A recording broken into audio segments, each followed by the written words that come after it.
Hello everybody, Slim Kirby here. Welcome back to more Let's Play map commentary featuring Fire Emblem Radiant Dawn.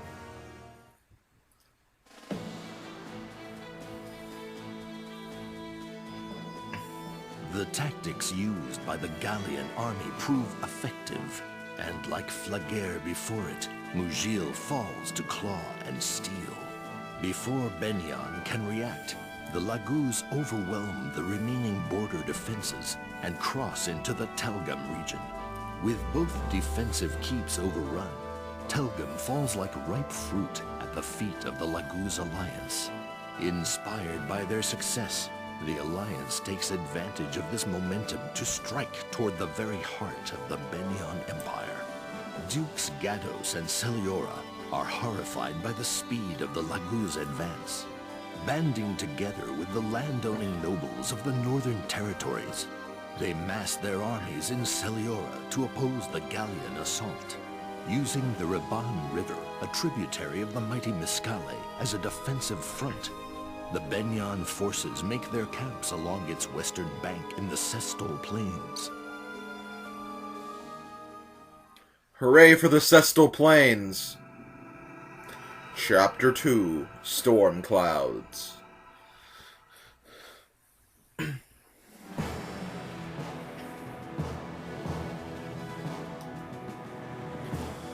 Okay, so we've actually been doing pretty good. We've been taking out the Benyan cities one by one, and we have a pretty good beat going on, I guess you could say. However, there's still a lot that concerns us, and Benyan is starting to amass their forces together, so yeah, this is when things really start to get tricky.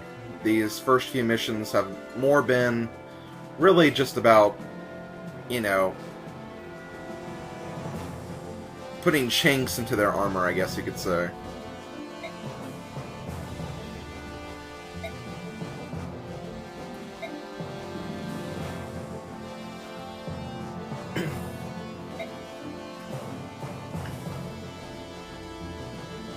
And yes, the Benyan Central Army is going to be heading our way too, which is perhaps the strongest part of Benyan's army, so we have a lot to worry about with that.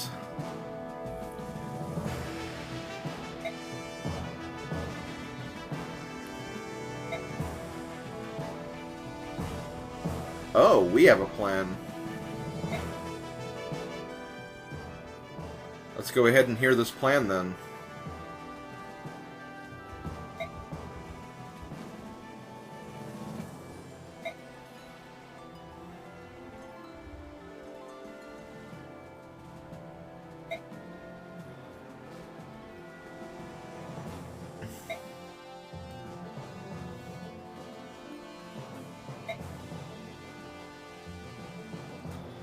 So yeah, that's our plan, and it seems pretty good.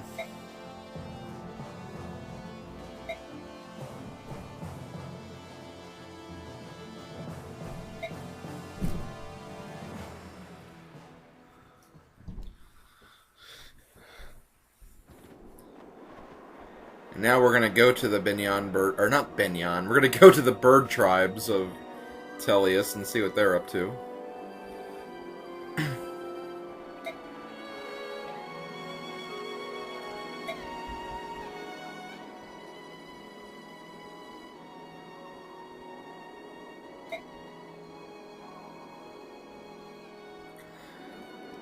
Yeah, Tabarn and Naysala kind of had a little bit of a rivalship in the last game.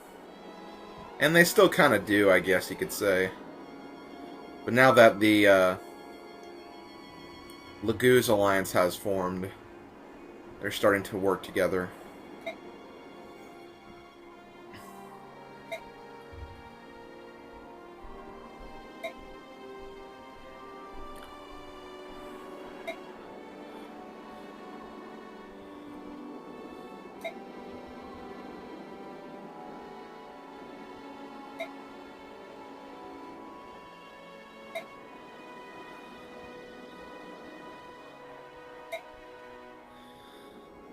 Yeah, despite what it may seem, especially in Path of Radiance, Naysala is another protector of the Heron tribe. He's like childhood friends with Prince Rayson, Princess Leanne, and I think he's friends with Raphael. I don't really know.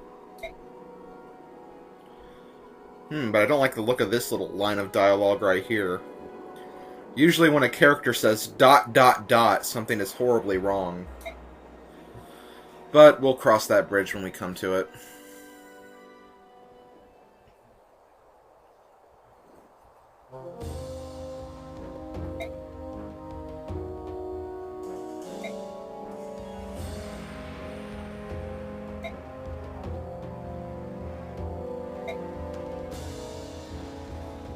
Here's another higher up of the Binyan army, General Lavale. We'll be seeing him quite a bit through the game.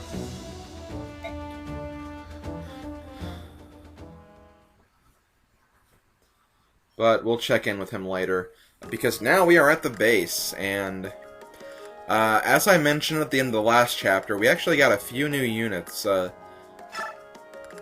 since we got the Merchant Convoy. We have Ileana from Part 1. She's really here because she was with the Merchant Convoy that joined us.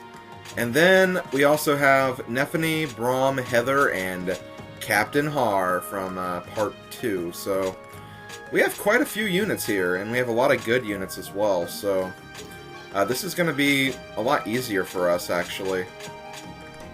And especially since Nephany, Braum, and Har are kind of at really good positions in terms of the Grail Mercenaries levels. We could just, replace some of the mercenary units with these units if we really wanted to. I'm probably not going to do that, because normally my strategy for Part 2 is to, or Part 3, is to kind of try to balance the level ups, and, kind of get at the very end of the part to the point where the units will start promoting, so that's normally my strategy. But yeah, I'll get these guys equipped in a little bit. Let's go ahead and just look at the first the MVP of the last chapter, which was Ike, which I guess I could see that. He did destroy a lot of units. And the info conversations. We have 3 of them. And this first one, the 3 brothers, is actually only unlocked if you visit that one house with Rolf that I visited in the last chapter. So let's go ahead and watch this.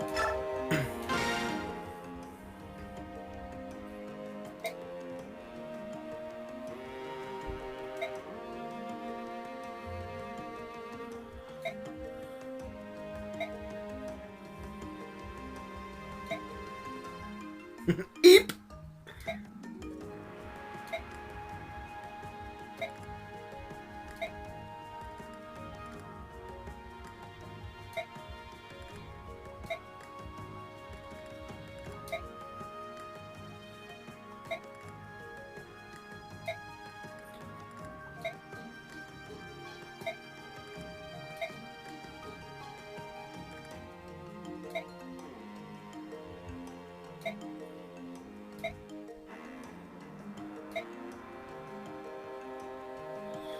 Okay, so apparently this woman is actually their mother.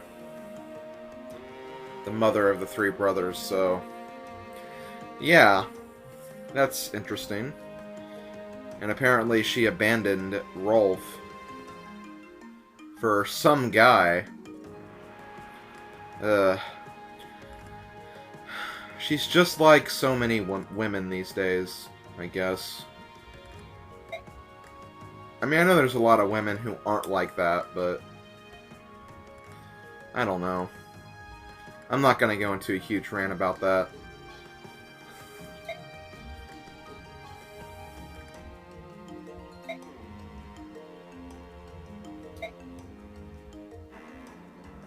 Oh, and I guess Boyd and Oscar might not be related.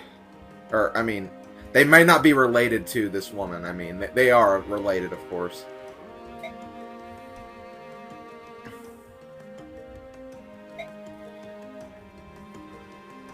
So I guess this is more their stepmother, I guess.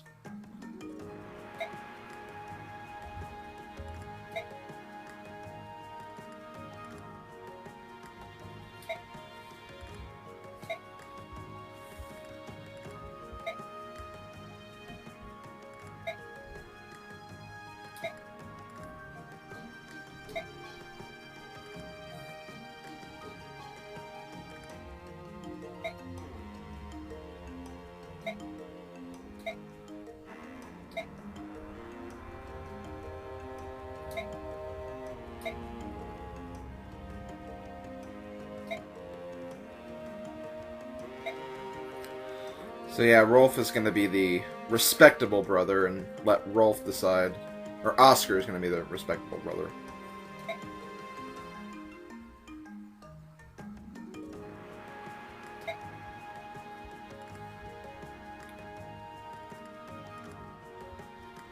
And Rolf is going to speak very logically here.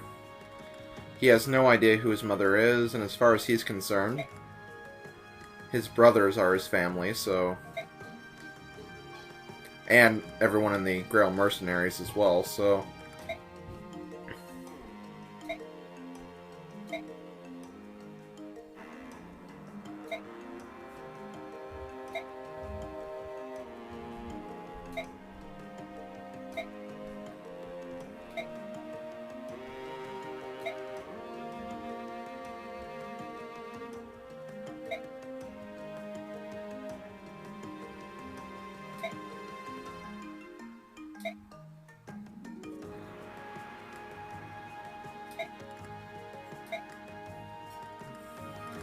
Okay, so that was a touching little scene. Okay, we have another conversation.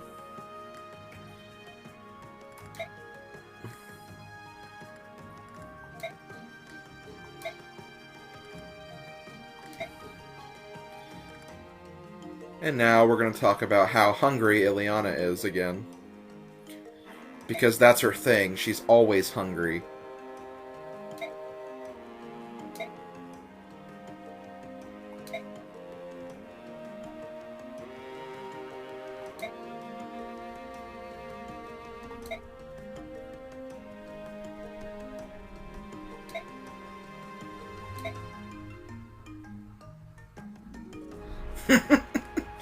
I'll have to remember her name. She likes to feed me.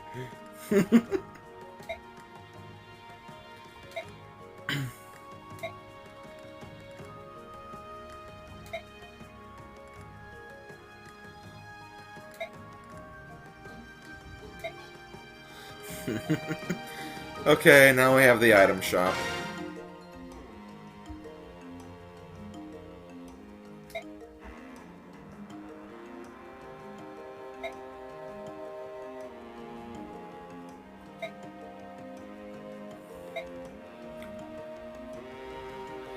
And yeah, Amy has a big crush on Ike. Although that's just her nature in general, I guess. She's very flirty with a lot of people.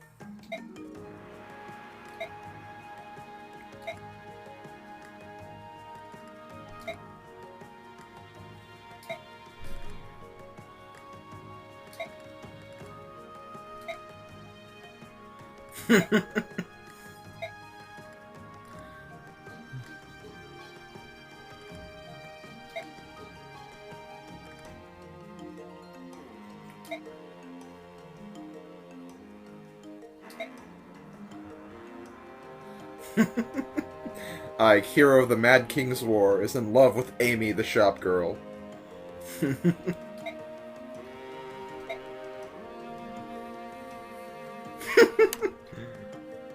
You probably shouldn't have said that, Amy.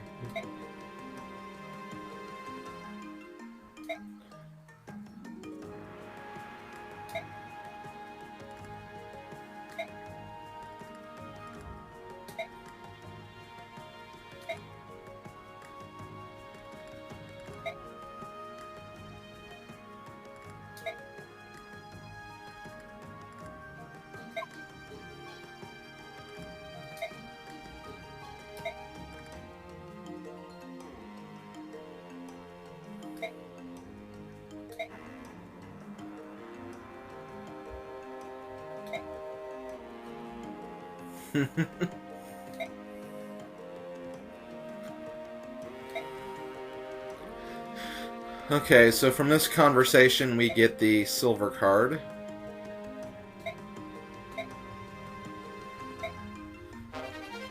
And as Soren already mentioned, we can use this card to buy items for half the price, which is pretty nice, I have to admit. It's a good deal.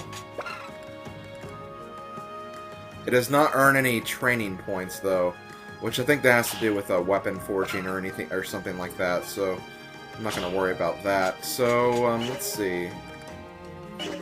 Now we're kind of at the point where I have to start doing some management at the base.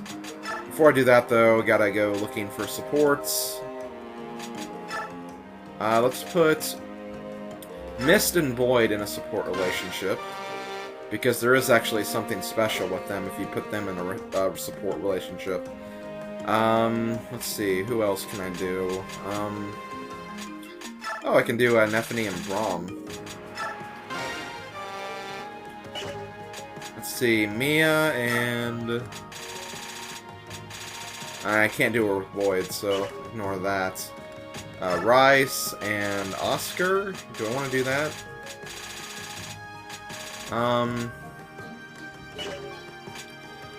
I'll put a hold on that. I'll do that later if I feel like it. So, yeah, I think I'm done with that. So yeah, I'll be right back. I'm going to do a lot of item management here, so things are probably going to drastically change after this brief few... Well, for you guys it'll be a second, but for me it'll probably be like 10 minutes or something. So yeah, I'll be back in a little bit. Okay, I'm back. I'm just going to briefly go through all the characters, show you what they have.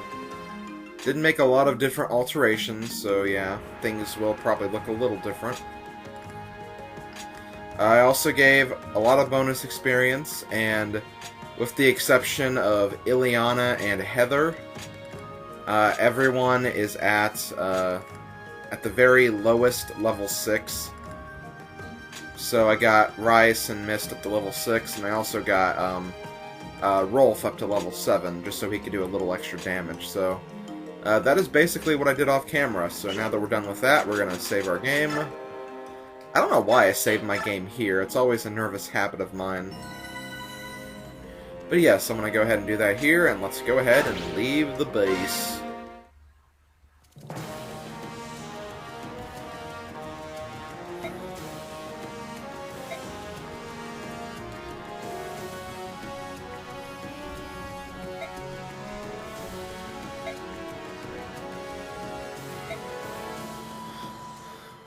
Okay, so here we are. For this chapter we can use 16 units, which means you can use pretty much everyone that you have at this point. I'm going to go ahead and take Heather and Ileana out of the battle, though, because they're not really going to help anything by being in the battle. I'm not going to really even be using them at all, so yeah, I'm going to toss them to the side. And now, let's start repositioning and get our troops ready. Usually for this chapter, I like to send all of my axe units this way, including Captain Har, even though there is a Thunder Sage over here that has bolting. Usually Har can be one space right outside the range of the magic spell, and he can still, like, you know, zoom in and kill this guy when he needs to, so I should be able to take care of him pretty easily. And then, as you can probably figure, I send most of my other units down this way, or through this way. The boss of this chapter is a Wyvern, and he will attack you as soon as you get into his range, so you can't really kill all the units in this chapter unless you try to find a way to manipulate it so you can, which I'm not going to worry about doing. I'm going to try to beat all these guys, or as much as I can. And when it's about time to fight the boss, I will, so that is basically my plan here. So now let's actually start getting into position. Let's put my axe users over here. Put you here. Who else has an axe? Well, obviously Har does. And Titania does, but I'll probably kind of keep Titania in the back, just in case I want to use her or something.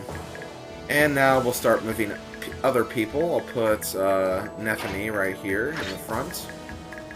Mia over here to the side a little bit. Actually, I should probably do this instead. Yeah, that probably makes more sense. Having, you know, an armored unit in front, so... Okay, then I'll put Oscar over here. Actually, I'll put you right here, and... Let me do this. Okay, that works for me, I guess. Actually, no. Okay, let's do that. Save our game again. Again, another nervous habit of mine, so just ignore that. And let us start fighting. Hooray.